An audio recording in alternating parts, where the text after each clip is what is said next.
Hello friends, welcome back. तो हम लोग आज फिर आरसीसी का एक क्वेश्चन करने जा रहे हैं, ठीक है ना। तो लास्ट क्वेश्चन लास्ट है।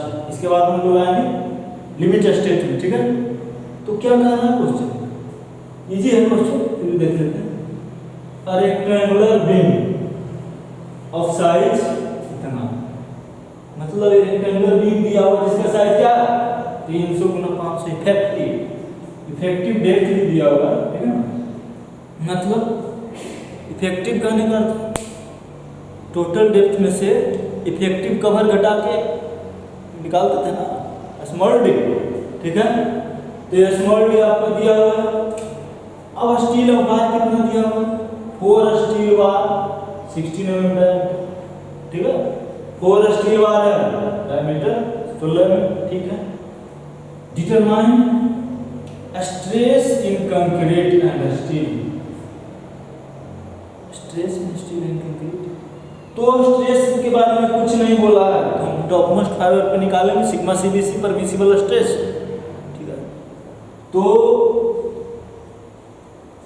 सिग्मा एसटी के निकालेंगे permissible stress in steel, permissible stress in concrete sigma CBC, sigma CBC निकालेंगे। जबकि आपको मोमेंट कितना दिया हुआ है, मोमेंट आपका दिया हुआ है 50 किलोमीटर मीटर, ठीक है। अब ग्रेड ऑफ कंक्रीट M20 लेना। तो गिवन क्या क्या पहले यहाँ पे लिखिए, गिवन क्या क्या गिवन आपका है ए स्टील साइज पे लिखिए,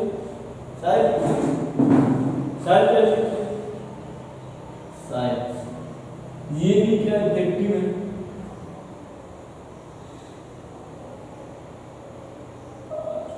इफेक्टिव है।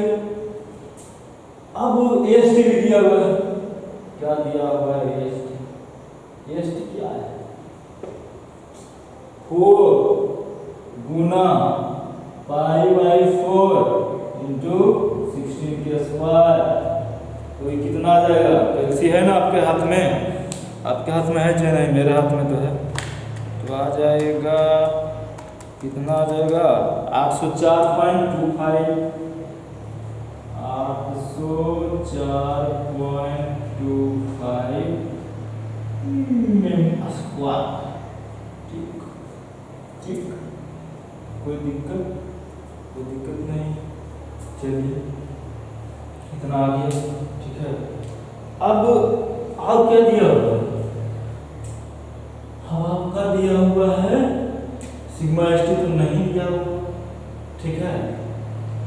तो दिया क्या है आपका मोमेंट दिया हुआ है MOR दिया हुआ है 50 किलोन्यूटन मीटर, ठीक है। 50 किलोमीटर मीटर दिया हुआ है। तो डिटरमाइन करना सिग्मा सीबीसी सिग्मा एसटी, ठीक है। तो फर्स्ट क्या काम है, फर्स्ट क्या करिएगा, first we can calculated depth of neutral axis, not depth of neutral axis कब निकलेगा, जब आपका ग्रेड ऑफ स्टील दिया रहेगा। ग्रेड ऑफ स्टील दिया है, अरे ग्रेड ऑफ स्टील नहीं ना दिया हुआ है, यानी कि एफएसटी यानी सिग्मा स्टील यहाँ नहीं दिया हुआ है, हमको निकालना है, ठीक है ना। तो जैसे एपी 415 दे रहता, एपी 250 दे रहता, माइल्ड स्टील HYSD बार दिया रहता, ठीक है। कहाँ आधा लग जाता, नहीं दिया गया। Actual depth of neutral axis निकालिए। तो क्या फॉर्मूला है actual depth of neutral axis, 1 से y2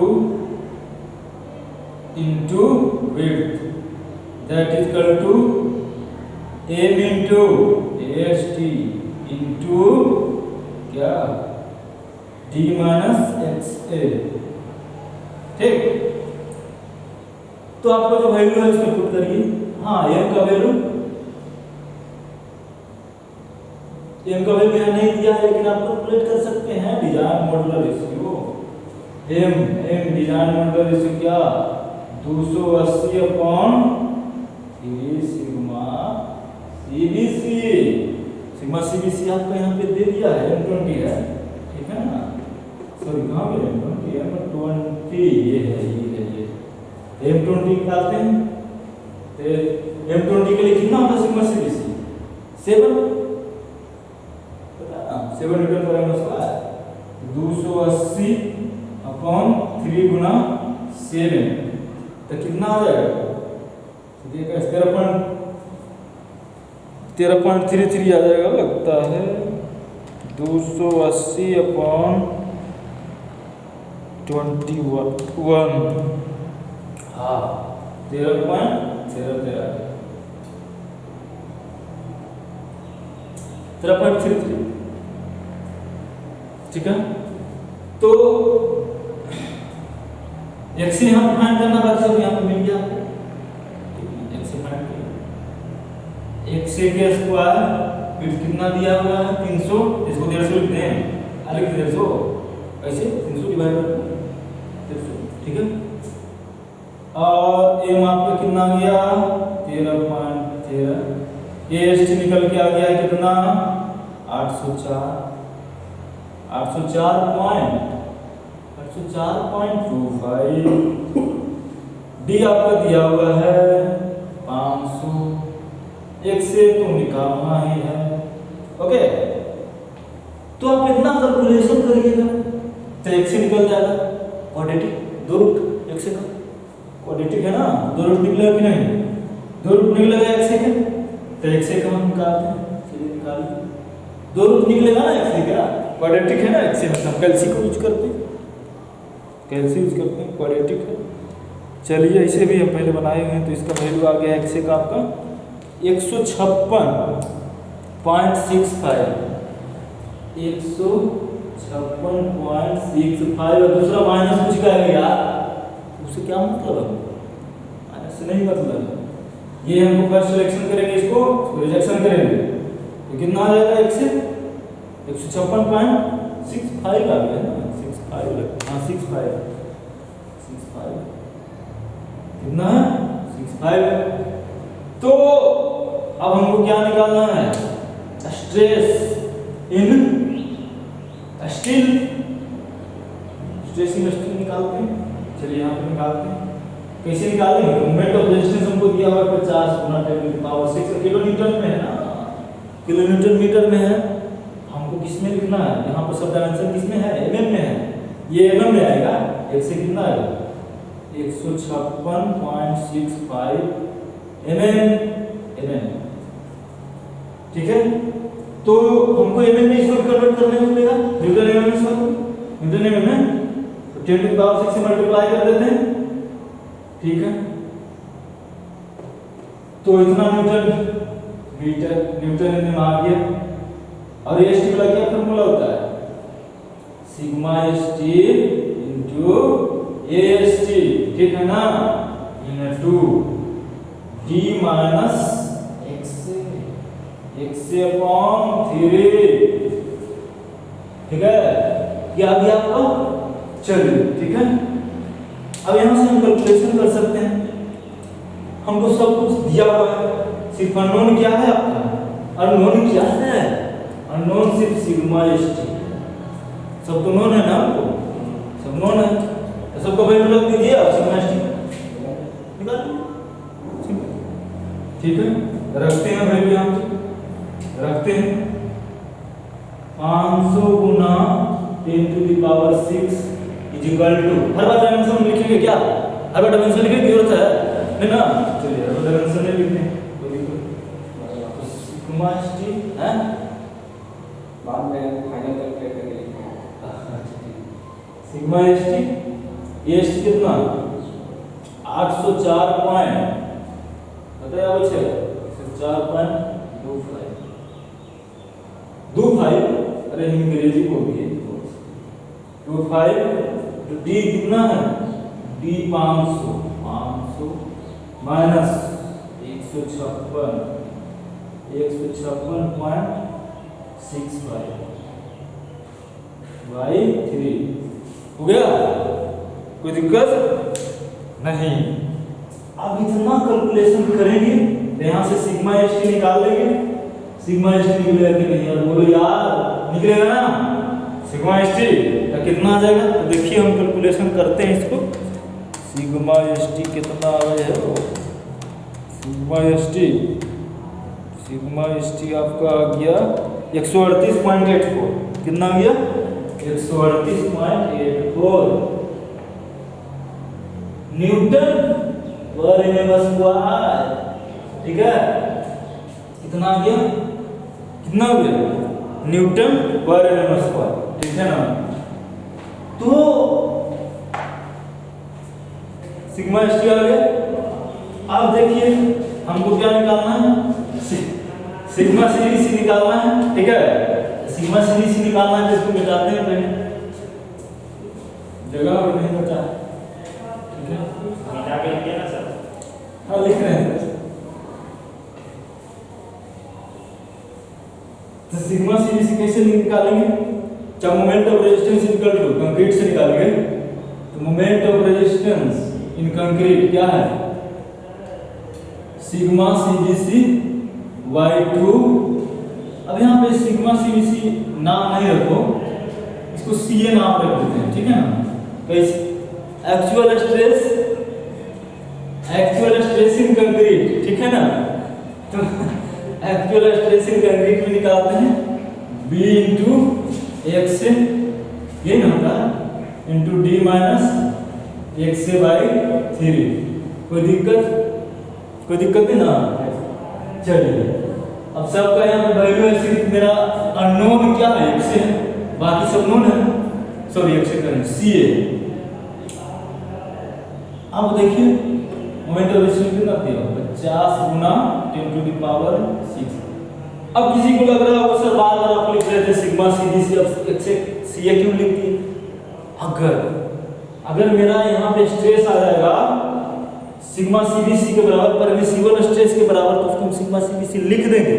लेकिन अगर उससे ज़्यादा या उससे कम आ जाएगा तो उसको सिग्मा सीबीसी नहीं लिख सकते हैं। और सिग्मा सीबीसी कैसे निकालते हैं? सिग्मा सीबीसी तो एफ सी के वाई फैक्टर ऑफ सेफ्टी कितना होता है? डबलेशन में 3। फैक्टर ऑफ सेफ्टी डबलेशन में 3 लेते हैं। तो यहाँ पे एफ सी कितना था? 20 था ना, डिवाइड बाय 3। तो हम लोग अप्रोक्सीमेटली 7 न्यूटन पर mm स्क्वायर। अगर आपका एक्चुअल स्ट्रेस, ये तो बैलेंसिंग कंडीशन का है ना, लेकिन एक्चुअल स्ट्रेस आपको आ रहा है, तो अगर सिग्मा यानी सीए सिग्मा सीबीसी के बराबर आ गया, यानी 7 न्यूटन के बराबर यहाँ पे आ जाएगा, तो उसको रिप्लेस कर देंगे सिग्मा सीबीसी से। ठीक है, अगर नहीं आ रहा है तो एक्चुअल स्ट्रेस जो है, ठीक है, और अगर सिग्मा सीबीसी के बराबर आ गया तो मेरा बैलेंसिंग कंडीशन है, और सिग्मा सीबी से ज़्यादा आ गया तो वो अंडर एनफोर्समेंट है। ठीक है ना?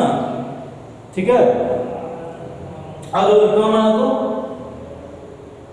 क्या? कम आया तो ज़्यादा आ गया तो ओवर एनफोर्समेंट है, और कम आया तो अंडर एनफोर्समेंट है। ठीक है, सीए कम आया तो अंडर एनफोर्समेंट, क्योंकि अंडर एनफोर्समेंट में पहले स्टील फेल करता है, देख तब वो कंक्रीट फेल करता है। तो इसमें क्या कंक्रीट का स्ट्रेस क्या उसमें डेवलप होगा, तो क्या होगा? सिग्मा सीबी से कम होगा। ठीक है ना?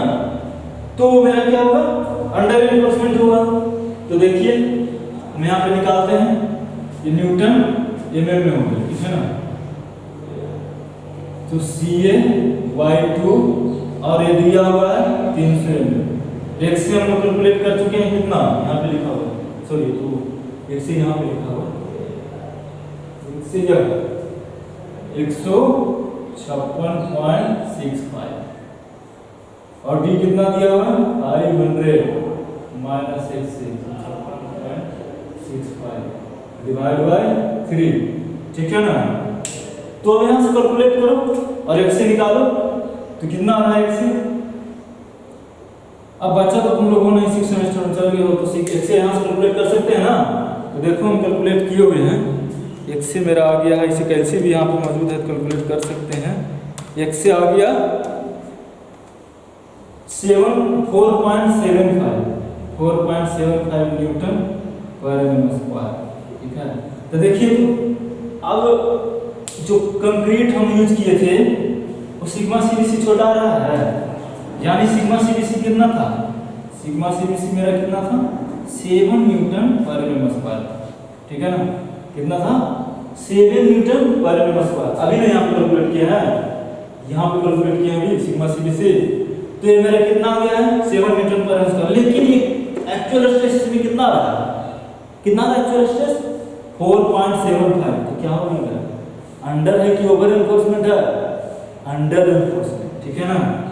चलो कोई दिक्कत नहीं, स्ट्रेस से हमने डिसाइड करना है तो एक्चुअल स्ट्रेस को बैलेंसिंग कंडीशन से हम डिसाइड करेंगे, लेकिन स्ट्रेस से भी कर सकते हैं, ठीक है। तो ये मेरा क्या ओके है डिजाइन, ठीक है, कोई दिक्कत नहीं। तो इस तरह से हम लोग डब्ल्यूएसएन को समाप्त करते हैं, ठीक है। रुकिए, तो इस तरह से डब्ल्यूएसएन हम लोग क्या कर दिए, समाप्त कर दिए, ठीक है। तो अब क्या, अब डब्ल्यूएसएन में जितना क्वेश्चन है उसको सोल्व करिए। अब थोड़ा सा है सीयर डिजाइन, तो सीयर डिजाइन एलएसएम से करेंगे। एलएसएम ही ज़्यादा हम लोग का सिलेबस है, एलएसएम में ही ज़्यादा क्वेश्चन पूछता है, ठीक है ना। तो अब एलएसएम पे आते हैं, ठीक है ना, लिमिट स्टेट मेथड से आते हैं, ठीक है।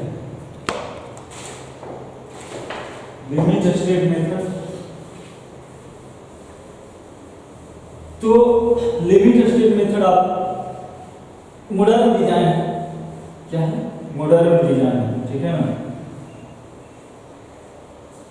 अभी जो हम लोग डिजाइन सब कर रहे हैं, किसका कर रहे हैं, मॉडर्न डिजाइन। तो लिमिट स्टेट किसको बोलते हैं, देखिए जो मेरा डिजाइन जो हम कर रहे हैं ना, क्या स्ट्रेंथ तो ज़्यादा देगा, साथ ही साथ लाइट लोड होगा उसमें, ठीक है ना, भारी भरकम लोड उसमें नहीं होगा, जो होगा पूरा स्ट्रेंथ देगा। लेकिन वर्किंग स्ट्रेस में हम क्या करते थे, भारी भरकम बना देते थे, क्या दीवार मोटा होकर रहता था ना, दीवार क्या रहता था बड़ा बड़ा मोटा, भारी भरकम पूरा उसमें वर्क करके करते थे। लेकिन एलएसएम में माइंड गेम थोड़ा सा मतलब थोड़ा सा ही मटेरियल हम लोग यूज करेंगे, उसका मटेरियल का वेट ज़्यादा नहीं होगा लेकिन स्ट्रेंथ ज़्यादा देगा। जैसे कि आजकल हम देख रहे हैं, क्या कर रहे हैं कि पूरा पहले कॉलम बीम बना देते हैं, उसके बाद स्लैब देते हैं, वीट उठ का उतना ज़रूरत नहीं पड़ता है, ठीक है ना। तो सब डिजाइन होता है मेरा लिमिट स्टेट मेथड से, ठीक है ना। तो एलएसएम में हम पहले देखेंगे इसका एग्जाम्पल, ठीक है ना। एलएसएम लिमिट स्टेट मेथड, ठीक है, इसमें क्या देखेंगे हम लोग एजम्पशन। तो एजम्पशन हद तक मैच करता है लेकिन कुछ अलग है, ठीक है ना। तो इसका एजम्पशन क्या है, देखिए एजम्पशन इसका है, फर्स्ट एजम्पशन लेके चलते हैं। एजम्पशन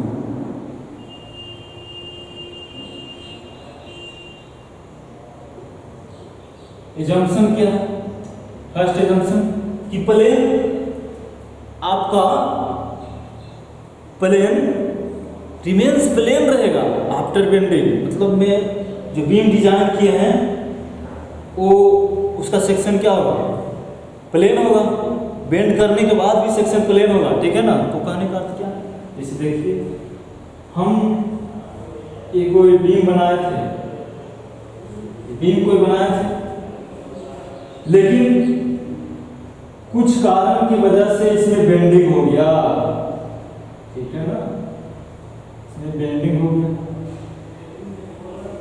ये बेंड कर गया, बीम बेंड कर गया इस प्रकार से, ठीक है ना, ये बेंड कर गया। तो इसका प्लेन पे क्या इफेक्ट पड़ा होगा, बेंड कर गया ना, तो देखो यहाँ पे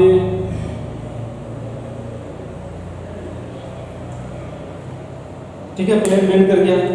तो यहाँ पर जो पार्टिकल होगा 1 2 3, जो भी कुछ पार्टिकल होगा 1 2 3 यहाँ पर पार्टिकल होगा ना सब, यहाँ पे आरसीसी का पार्टिकल होगा।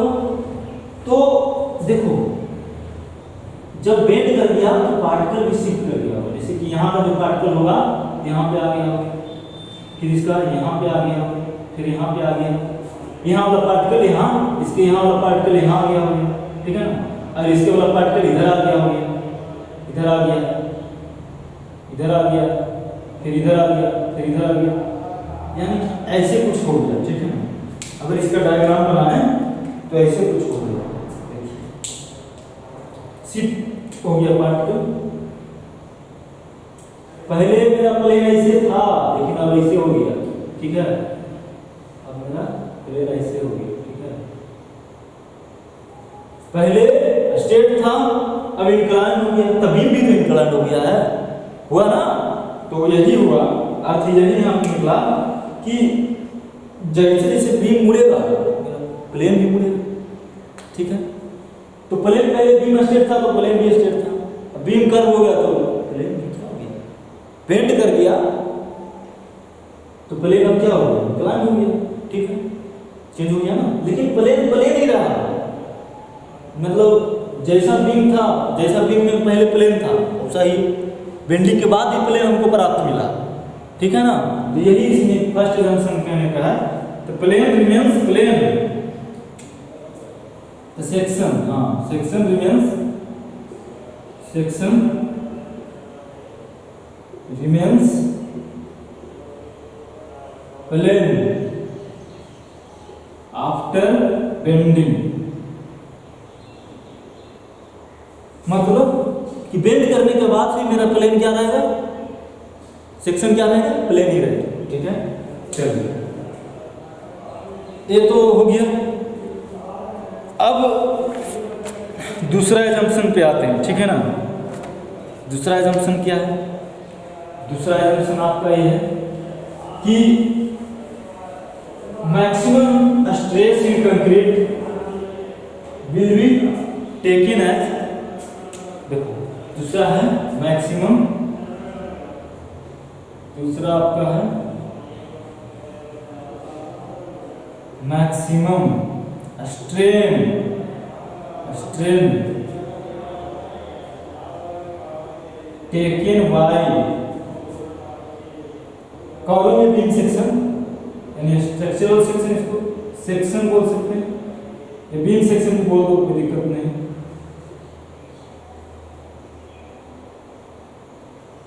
बीम सेक्शन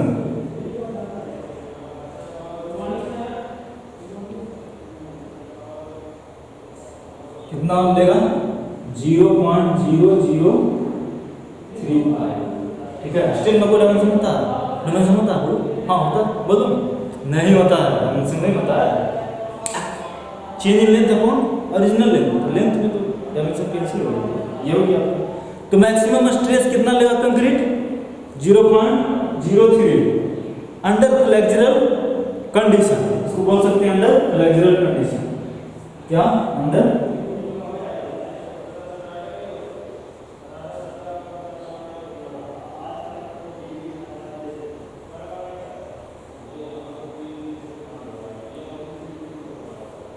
ठीक है ना, अंडर फ्लेक्सुरल कंडीशन,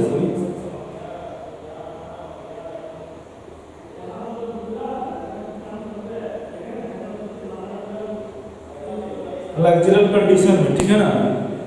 तो फ्लेक्सुरल कंडीशन में तो लेगा, ठीक है ना। तो अब ये क्या हो गया, ये हमको समझ में नहीं आता है कि मैक्सिमम स्ट्रेन इतना लेता है, ठीक है। तो देखिए हम स्ट्रेन डायग्राम बनाते हैं, स्ट्रेस स्ट्रेन डायग्राम बनाते हैं, ठीक है। तो देखिए ये कोई एक्सिस है आपका, देखो हम वर्टिकल में स्ट्रेस दिखा रहे हैं और हॉरिजॉन्टल डायरेक्शन में हम स्ट्रेन दिखा रहे हैं, ऐसा कुछ नहीं है। आप हॉरिजॉन्टल में भी स्ट्रेस दिखा सकते हैं, वर्टिकल में भी स्ट्रेन दिखा सकते हैं, ठीक है ना, ऐसा कोई रिस्ट्रिक्शन नहीं है आपका, ठीक है। तो एक्चुअल इसका स्ट्रेस स्ट्रेन डायग्राम होता है ना कुछ इस प्रकार से, ठीक है। इधर मेरा क्या हो गया, स्ट्रेस हो गया, इधर क्या हो गया, स्ट्रेन हो गया, इधर हम स्ट्रेन को प्लॉट किए हैं, ऊपर स्ट्रेस को प्लॉट किए हैं, ठीक है। तो ये तो एक्चुअल स्ट्रेन डायग्राम हो गया। लेकिन आपका आईएस कौन, आईएस 456 2000 गीता है, किसका, कंक्रीट का गीता है, ठीक है ना। तो जो ये गीता बोलेंगे वही करेंगे हम लोग, ठीक है ना। चलिए, तो लेकिन आईएस कोड ने बोला कि नहीं, आपका जो आईएस कोड के अनुसार जो होगा ना, तो इस प्रकार से कुछ होगा, स्ट्रेस स्ट्रेन डायग्राम इस प्रकार से जाएगा अकॉर्डिंग टू आईएस कोड। अब यहां पर से थोड़ा सा देखते हैं, यहां पर देखिए पाराबोला जैसा बन रहा है, तो ये आईएस कोड बोलता है ना कि यहाँ पे पाराबोलिक कर्व थोड़ा सा बनेगा, फिर जाके स्ट्रेट होगा, कांस्टेंट हो जाएगा स्ट्रेस, ठीक है ना। स्ट्रेस क्या हो जाएगा, कांस्टेंट हो जाएगा। तो कितना तक ये पाराबोला बनेगा, कितना तक पाराबोला बनेगा, तो आपको स्ट्रेन 0.02 रहेगा ना, उतना तक आपका ये पाराबोला बनेगा, ठीक है। फिर कितना हो जाएगा, कांस्टेंट हो जाएगा स्ट्रेस। लेकिन आप मैक्सिमम कितना कंक्रीट दे सकते हैं, कंक्रीट में कितना स्ट्रेन मैक्सिमम तक झेल सकते हैं, तो ये आपका रहेगा 0.035, ठीक है। इतना स्ट्रेन के बाद फिर क्या होगा, कंक्रीट फेल कर जाएगा, ठीक है ना, क्या कर जाएगा, फेल कर जाएगा। तो अब बोलना कि ठीक है, ये तो मेरा क्या हो गया, एफसीके बताया था ना, एफसीके कैरेक्टरिस्टिक ऑफ स्ट्रेंथ, ठीक है। लेकिन बोलता है कि नहीं, हम और स्ट्रेंथ कंक्रीट में प्रोवाइड करेंगे। आप और स्ट्रेंथ कंक्रीट में प्रोवाइड करेंगे तो कुछ फैक्टर ऑफ सेफ्टी लेके चलिएगा ना। तो फैक्टर ऑफ सेफ्टी इस पे ले लेते हैं, फैक्टर ऑफ सेफ्टी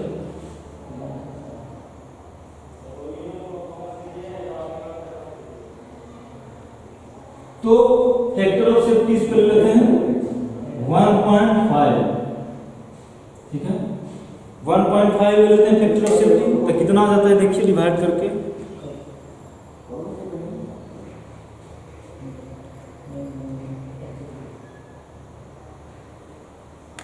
0.67, 0.67, ठीक है, एफसीके इतना आ गया।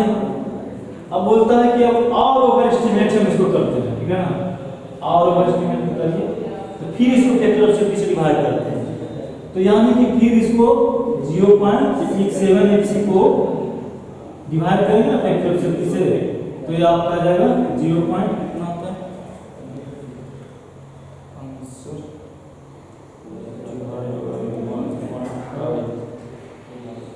0.45 रखिए, 45 एफसी। ये आपका डिजाइन कंक्रीट आ गया, ठीक है ना, डिजाइन स्ट्रेंथ ऑफ कंक्रीट, कि हम एक्चुअल स्ट्रेंथ है, कितना कुछ कर दीजिएगा ना, तो इससे कम नहीं आपका, इससे मतलब कम रखिएगा ना, कभी फेल नहीं करेगा, इतना भी रखिएगा कंक्रीट फेल नहीं करेगा कंप्रेशन, ठीक है ना। तो इस प्रकार से हम लोग डिजाइन देख लिए कि डिजाइन स्ट्रेंथ इन कंक्रीट, ठीक है। अब तीसरा एजम्पशन है ना, तीसरा एजम्पशन है कि stress block parabolic from neutral axis to the strain, कितना तक, जो बता चुके हैं, कितना तक पैराबोलिक ब्लॉक स्ट्रेन, पैराबोलिक जो ब्लॉक होगा ना, वो ब्लॉक जो होगा पैराबोलिक होगा, कितना स्ट्रेन तक, 0.02 तक। फिर बाद में रेक्टेंगल हो जाता है, मैं बनाता हूँ, ठीक है। तीसरा एजम्पशन, ठीक है, तीसरा एजम्पशन है कि 0.23 तक मेरा पैराबोलिक रहेगा, फिर क्या हो जाएगा, रेक्टेंगल हो जाएगा, ठीक है। जैसे ऐसा कुछ हो जाएगा, स्ट्रेस स्ट्रेन डायग्राम बनाते हैं, स्ट्रेस डायग्राम, स्ट्रेन डायग्राम, देखिए स्ट्रेन डायग्राम ऐसा कुछ होता है। ये मैंने क्रॉस सेक्शन ऑफ ब्लॉक में ले लिए, ठीक है, क्या है क्रॉस सेक्शन ऑफ ब्लॉक, ये न्यूट्रल एक्सिस आपका हो गया, ये क्रॉस सेक्शन ऑफ ब्लॉक हो गया, ठीक है। तो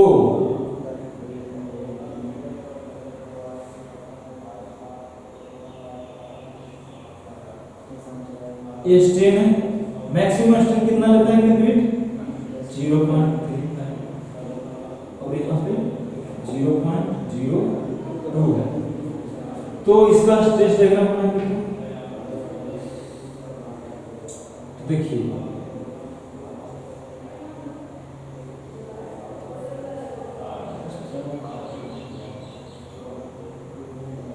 ये मान लेते हैं कितना 0.02। तो इसके ऊपर जस्ट क्या रेक्टेंगल हो गया स्ट्रेस डायग्राम, ठीक है ना। स्ट्रेस डायग्राम इधर कुछ होगा, अभी बताएंगे उसको क्या होगा, ठीक है। तो ये क्या हो गया कंक्रीट ओवरलैप क्या हो गया रेक्टेंगल हो गया, ये रेक्टेंगुलर हो गया। ये क्या हो गया पैराबोलिक है ना, पैराबोलिक। तो यही कह रहा है थर्ड एजम्पशन में स्ट्रेन डायग्राम को, ये स्ट्रेन हो गया इसका स्ट्रेन डायग्राम,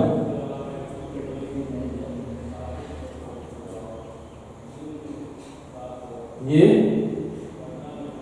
स्ट्रेस डायग्राम,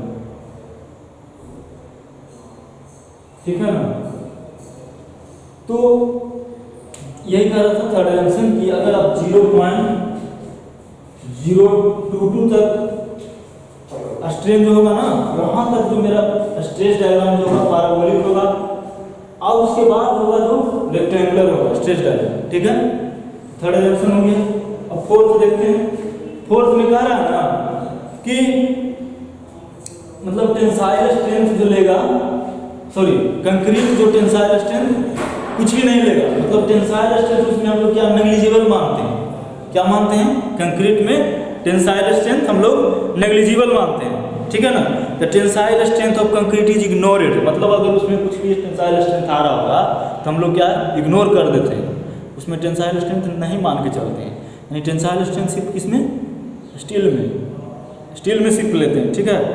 अब बोल रहा है कि the maximum strain in tensile still not be less than, कितना होगा देखो बताते हैं। Maximum tensile stress in concrete not be less than 0.002 plus F by 1.15 yes, ठीक है। अभी यस से तो आप लोग अवगत है ना, यस से अवगत है कि नहीं, यस कभी पढ़ चुके हैं ना आप लोग। यस क्या है elastic modulus of elasticity steel है, ठीक है। तो मॉडुलस ऑफ इलास्टिसिटी स्टील है। चल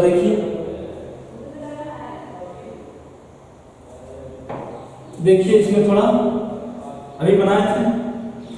अब स्ट्रेस डायग्राम, ठीक है ना, देखते हैं थोड़ा सा। ये आपका क्या है सिग्मा स्ट्रेन है, तो इस प्रकार है, ठीक है। तो यहाँ से पैरेलल जो होता है ना, यहाँ पे हो गया 0.002 स्ट्रेन हो गया।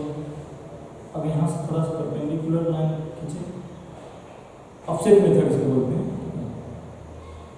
तो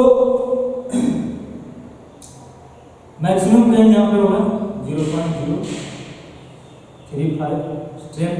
तो इसके बीच में जो होगा ना इसको बोलेंगे F बाई स्ट्रेस, यहाँ पे स्ट्रेस F बाई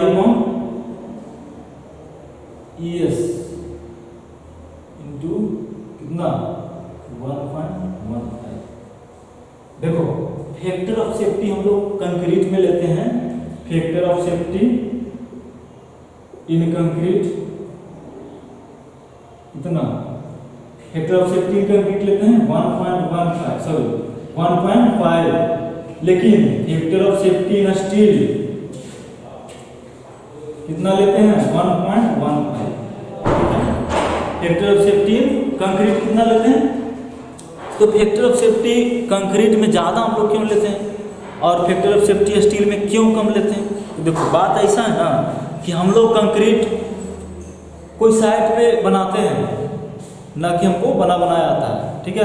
कहीं साइट पे हम लोग बनाते हैं, ठीक है, तो इसलिए उसका फैक्टर ऑफ सेफ्टी ज़्यादा लेके चलते हैं, ठीक है। लेकिन स्टील क्या है, वो तो रेडीमेड आता है स्टील, कि नहीं साइड पे बनाते हैं स्टील, बोलिए वहीं पे डालते हैं, वहीं पे कंपनी खड़ा कर देते हैं, नहीं साइड पे क्या है, कहीं से ट्रांसपोर्ट करके लाते हैं, ठीक है ना, वो कंपनी बनाती है तो उसका अच्छा से ख्याल रख के बनाता है, इसीलिए उसका फैक्टर ऑफ सेफ्टी क्या है, कम लेते हैं। कितना लेते हैं, 1.15 स्टील में फैक्टर ऑफ सेफ्टी, जो यहाँ से डिवाइड किए हैं, ये स्टील में फैक्टर ऑफ सेफ्टी है, ये बाई लिंक स्ट्रेस है, यहाँ पे ये बाई लिंक स्ट्रेस, कि इससे ज़्यादा स्ट्रेस आपको कंक्रीट में, सॉरी स्टील नहीं ले पाएगा, इससे ज़्यादा नहीं, इसका स्ट्रेंथ है बाई लिंक स्ट्रेस, उसके ज़्यादा बिल्ड कर जाएगा, टूट जाएगा स्टील आपका, ठीक है ना। तो यहाँ पर का स्ट्रेन कितना होगा, इतना, ये बीच का टोटल है, यहाँ तक पहुँचने में कितना स्ट्रेन मेरा लगा, तो यही लगा 0.02 प्लस Fy/1.15 इंटू ES। तो बोल रहा है ना कि स्टील जो बोल रहा है कि द मिनिमम स्ट्रेंथ यानी मिनिमम टेंसाइल स्ट्रेंथ कितना होगा, मतलब minimum tensile strength not less than कितना होना चाहिए, 0.02 प्लस Fy/1.15 ES। ES क्या है, modulus of elasticity of steel कितना होता है, अप्रोक्सीमेट हम लोग 0.1 गुना 10⁵ न्यूटन पर मसला लेके चलते हैं, ठीक है, इतना कांस्टेंट होता है, दिया रहता है, ठीक है। तो इस प्रकार से आपका एग्जाम्पशन खत्म हुआ, ठीक है। तो नेक्स्ट लेक्चर में हम लोग लेके आएंगे इसका डिजाइन, ठीक है ना, डिजाइन क्राइटेरिया आज जो भी है देखेंगे आप, ठीक है। वीडियो थोड़ा सा लंबा हो रहा है, यहीं पे फिनिश करते हैं, तो आप लोग वीडियो देखिए, ठीक है। नेक्स्ट लेक्चर में हम लोग मिलते हैं, तब तक के लिए धन्यवाद, टेक केयर, ओके।